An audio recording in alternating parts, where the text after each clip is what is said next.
ఈ రోజే డౌన్లోడ్ చేయండి. మీ ఫేవరెట్ షోస్ చూడండి. నేను ఆయనకి దూరంగా ఉంటేనే ఆయన ఫ్యామిలీ బాగుంటారు. అందుకే విడాకులకి అప్లై చేశాను మేడం. విహారీ, నీ భార్య చెప్పింది విన్నావు కదా, నువ్వేమంటావు? మేడం, తను దూరంగా వెళ్తే నేను బాగుంటానని తను అనుకుంటుంది. కానీ తను నాతో ఉంటేనే నేను సంతోషంగా ఉంటాను.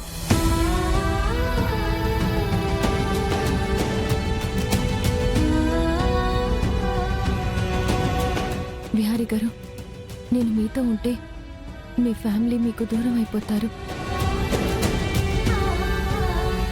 మీరు సహస్రమ్మ గారు కలిసి ఉంటే మీరందరూ సంతోషంగా ఉంటారు.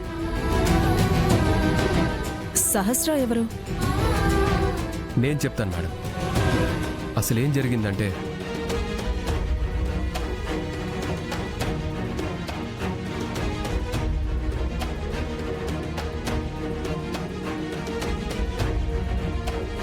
పెద్దత్త ఇంటికి రావటం లేదని, మన కుటుంబాన్ని దూరం పెట్టిందని నువ్వెంత బాధపడుతున్నావో నాకు తెలుసు. వీటన్నిటికీ ఫుల్ స్టాప్ పెట్టడానికే నేను ఒక నిర్ణయం తీసుకున్నాను.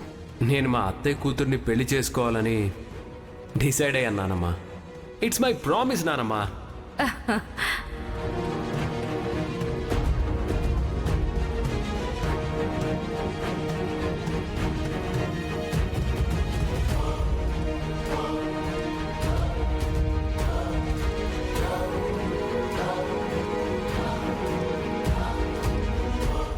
మేడం, ఇది జరిగింది.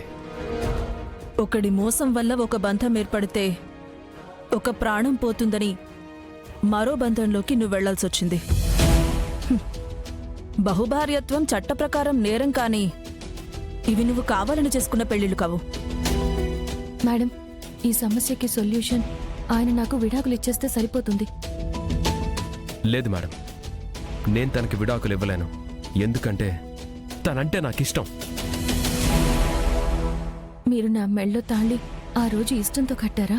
కట్టలేదు, కానీ తర్వాత నీ మీద ప్రేమ కలిగింది. మీ ప్రేమకి నేను అర్హురాల్ని కాదు విహారీ గారు. దయచేసి అర్థం చేసుకోండి.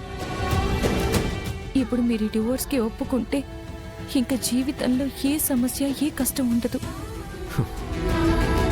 నువ్వు నా జీవితంలో లేకపోతే నాకే సంతోషం అక్కర్లేదు. విహారీ గారు, దయచేసి విడాకులకు ఒప్పుకోండి. మేడం, ఆయనతో నేను జీవితం పంచుకోలేను. ఆయనకి నాకు ముడి పెట్టద్దు. దయచేసి మీరైనా మాకు విడాకులు మంజూరు చేయండి. మేడం, నేను ఈ డివోర్స్కి ఒప్పుకోవడం లేదు. తను నా నుంచి విడిపోవటం నాకు ఇష్టం లేదు. దయచేసి మీరు ఈ డివోర్స్ ఇవ్వద్దు మేడం. లక్ష్మి, నీ భర్త సంతోషం కోసం నువ్వు విడాకులు ఇస్తానంటున్నావు. నీ భర్తేమో నీతో ఉంటేనే తనకు సంతోషం అంటున్నాడు.